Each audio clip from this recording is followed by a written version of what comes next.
कर्नाटकच्या राजकारणात काही महिन्यांपासून सुरू असलेल्या अंतर्गत संघर्षाला अखेर पूर्णविराम मिळाला। कर्नाटकचे मुख्यमंत्री सिद्धरामय्या आणि उपमुख्यमंत्री डी.के. शिवकुमार यांच्यात अनेकदा वाद पाहायला मिळत होते।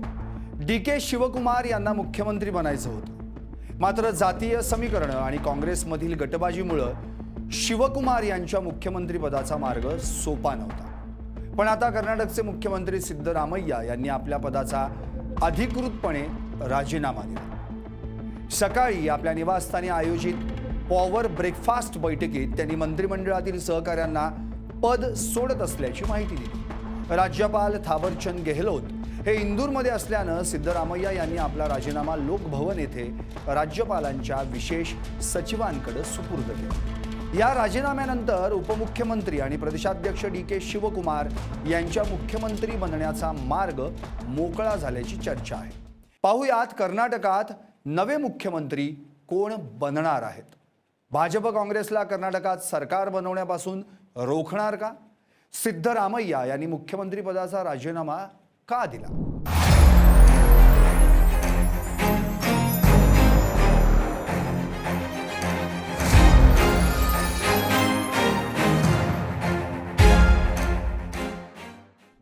नमस्कार, मी संदीप आणि तुम्ही पाहताय LS मराठी। कर्नाटकात 2023 मध्ये काँग्रेसला बहुमत मिळाल्यापासून सिद्धरामय्या आणि डी.के. शिवकुमार यांच्या गटात मुख्यमंत्री पदावरून रस्सीखेच पाहायला मिळत होती। मात्र काँग्रेस हायकमांडनं आणि राहुल गांधी यांनी यावर तोडगा काढण्याचा प्रयत्न केला।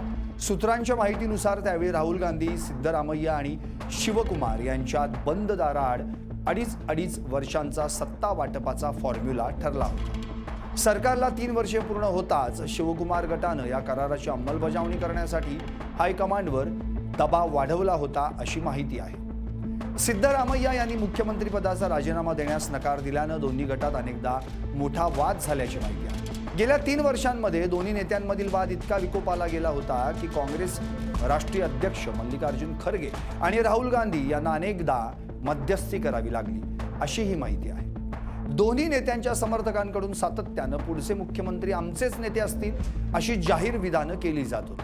हा वाढता वाद पाहता आणि पुढच्या विधानसभा निवडणुकीत कर्नाटकात पुन्हा काँग्रेसचं सरकार बनवण्यासाठी काँग्रेसनं सिद्धरामय्या यांना राजीनामा देण्यास सांगितल्याची माहिती आहे। यासाठी दिल्लीत मल्लिकार्जुन खरगे, राहुल गांधी आणि के.सी. वेणुगोपाल यांच्या उपस्थितीत हाय व्होल्टेज बैठक झाली। हायकमांडनं सिद्धरामय्या यांना सत्ता बदल मान्य करायला लावून हा वाद अंतिम स्तरावर मिटवला अशी चर्चा आहे। सिद्धरामय्या जेव्हा राजीनामा देण्यास लोकभवनकडे निघाले तेव्हा त्यांच्या गाडीला समर्थकांनी गराडा घातला आणि राजीनामा देऊ नका अशा घोषणा दिल्या। सिद्धरामय्या यांचे समर्थक चांगलेच आक्रमक झाल्याचं पाहायला मिळालं। दुसरीकडे डी.के. शिवकुमार यांनी सिद्धरामय्या यांच्या पाया पडत आशीर्वाद घेतले आणि दोघांनी एकमेकांना मिठी मारून पक्षात एकजूट असल्याचं दाखवण्याचा प्रयत्न केला। शिवकुमार मुख्यमंत्री होणार असल्यानं त्यांच्या निवासस्थानाबाहेर समर्थकांनी फटाके फोडून आणि पेढे वाटून जल्लोष सुरू केला। सिद्धरामय्या यांनी मुख्यमंत्री पदाचा राजीनामा दिल्यानंतर आता काँग्रेस आमदारांची अधिकृत बैठक बेंगळुरूमध्ये होणार आहे। या बैठकीत सिद्धरामय्या स्वतः डी.के. शिवकुमार यांच्या नावाचा प्रस्ताव मांडतील अशी माहिती आहे। आमदारांच्या पाठिंब्याचं पत्र घेऊन काँग्रेसचे नेते राज्यपालांची भेट घेतील। राजकीय सूत्रांच्या माहितीनुसार पुढील 3 ते 4 दिवसांमध्ये डी.के. शिवकुमार यांचा मुख्यमंत्री म्हणून अधिकृत शपथविधी पार पडेल। काँग्रेस हायकमांडनं सिद्धरामय्या यांना केवळ राजीनामा देण्यास सांगितलेलं नाही तर त्यांचं राजकीय पुनर्वसन करण्याची पूर्ण तयारी केली। कर्नाटकातून राज्यसभेच्या 4 जागा रिक्त होत आहेत, त्यापैकी काँग्रेस 3 जागा सहज जिंकू शकतो। हायकमांडनं सिद्धरामय्या यांना राज्यसभेची खासदारकी देऊन दिल्लीच्या राष्ट्रीय राजकारणात मोठी संघटनात्मक किंवा केंद्रीय पातळीवर मोठी जबाबदारी देण्याचं आश्वासन दिलं। सुरुवातीला सिद्धरामय्या दिल्लीला जाण्यास तयार नव्हते, मात्र राहुल गांधींनी समजूत काढल्यानंतर ते तयार झाले अशी चर्चा आहे। सिद्धरामय्या यांच्या राजीनाम्यामागे केवळ 2.5 वर्षांचा फॉर्म्युला हेच एकमेव कारण नाही। गेल्या काही महिन्यांमध्ये त्यांच्यावर झालेले भ्रष्टाचाराचे गंभीर आरोप हे मुख्य कारण मानलं जाते। म्हैसूर अर्बन डेव्हलपमेंट ऑथॉरिटी जमीन वाटप प्रकरणात सिद्धरामय्या यांच्या कुटुंबावर गंभीर आरोप झाले, ज्याची कायदेशीर चौकशी सुरू आहे। महर्षी वाल्मिकी अनुसूचित जमाती विकास महामंडळातील निधीच्या कथित गैरव्यवहारामुळे काँग्रेस बॅकफूटवर आली होती। भाजप या मुद्द्यांवरून सरकारला घेरून मुख्यमंत्र्यांच्या अटकेची मागणी करत होती। त्यामुळे पक्षाची प्रतिमा डागाळू नये म्हणून हायकमांडनं हा नेतृत्व बदलाचा निर्णय वेगानं घेतला अशी चर्चा आहे. काँग्रेसनं आपला मुख्यमंत्री बदलल्यानं भाजपकडून आता काँग्रेसला घेरण्याची शक्यता आहे. भ्रष्टाचारामुळे काँग्रेसनं आपल्या मुख्यमंत्र्यांचा राजीनामा घेतला अशी टीका भाजपकडून होऊ शकते. काँग्रेसकडे विधानसभेत स्पष्ट आणि मजबूत बहुमत असल्यामुळं भाजप थेट कायदेशीररित्या किंवा तांत्रिकदृष्ट्या सरकार स्थापनेत अडथळा आणू शकत नाही. मात्र अंतर्गत बंडखोरीवर भाजपचं लक्ष राहण्याची शक्यता आहे. सिद्धरामय्या हे कर्नाटकातील अहिंदा, अल्पसंख्याक, मागासवर्गीय आणि दलित या मोठ्या समूहाचे नेते आहेत.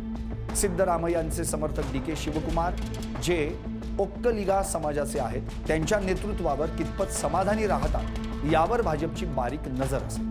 काँग्रेसमध्ये कोणतीही नाराजी निर्माण झाल्यास त्याचा फायदा घेण्याचा भाजपचा प्रयत्न असेल. काँग्रेसमध्ये मोठा वाद झाला तर भाजप त्या नेत्याला आपल्या पक्षात घेऊन कर्नाटकात पुढील विधानसभा निवडणूक लढवू शकते.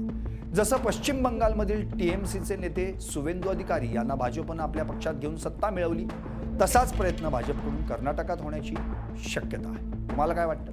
व्हा व्यक्त आणि पाहत राहा LS Marathi. Bureau report, LS Marathi.